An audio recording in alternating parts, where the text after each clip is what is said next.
Bonjour, je suis Gilles Bethauser, dirigeant de la société AOS.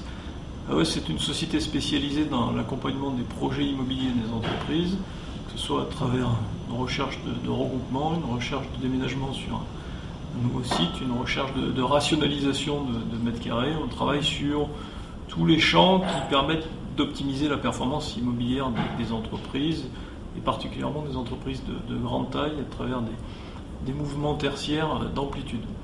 On a été mobilisé depuis une dizaine d'années maintenant sur de nombreux projets de regroupement, de fusion, à travers des opérations assez emblématiques sur la place de Paris essentiellement. Et ces projets nous semblent porteurs de beaucoup de dimensions qui aujourd'hui interpellent les managers et cristallisent des enjeux qui sont au cœur de ce qu'on peut voir ici ou là comme étant des enjeux à la fois sociaux, managériaux, techniques, logistiques, mais aussi évidemment économiques, financiers, culturels. La problématique de fusion d'une entreprise est une problématique complexe.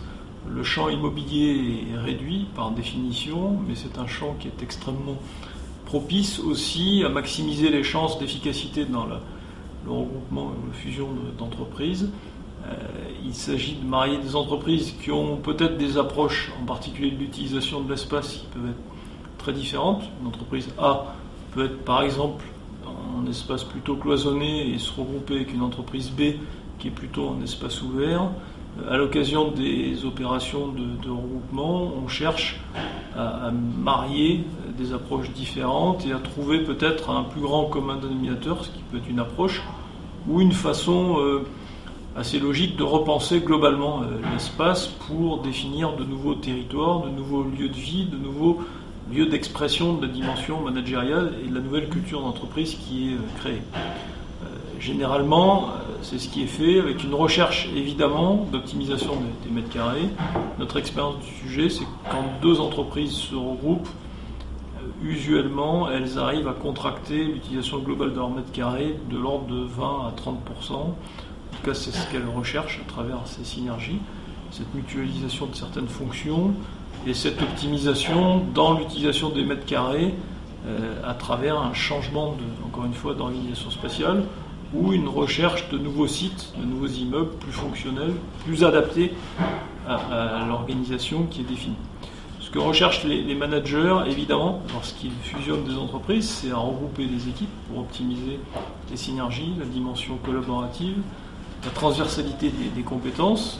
Et évidemment, pour arriver à optimiser ces regroupements, on a besoin physiquement de faire en sorte que les gens puissent travailler ensemble. Très souvent, une entreprise qui fusionne avec une autre entreprise recherche de nouveaux lieux pour pouvoir regrouper tout le monde, ce qui a donné lieu à justement d'énormes projets, en particulier en région parisienne, ces dernières années. Ou alors elle cherche tout simplement à optimiser l'utilisation de leurs locaux existants en opérant des opérations justement de transfert intersites pour privilégier le regroupement d'équipes opérationnelles. La fusion est un moment compliqué dans la vie d'une entreprise parce que c'est un moment qui s'inscrit dans une logique de rupture. Souvent, les gens qui sont amenés à bouger vivent ces mouvements comme des deuils ou des traumatismes profonds, avec beaucoup d'angoisses qui sont liées à ces mouvements. Il s'agit donc d'accompagner ces mouvements avec beaucoup de conduite de changement.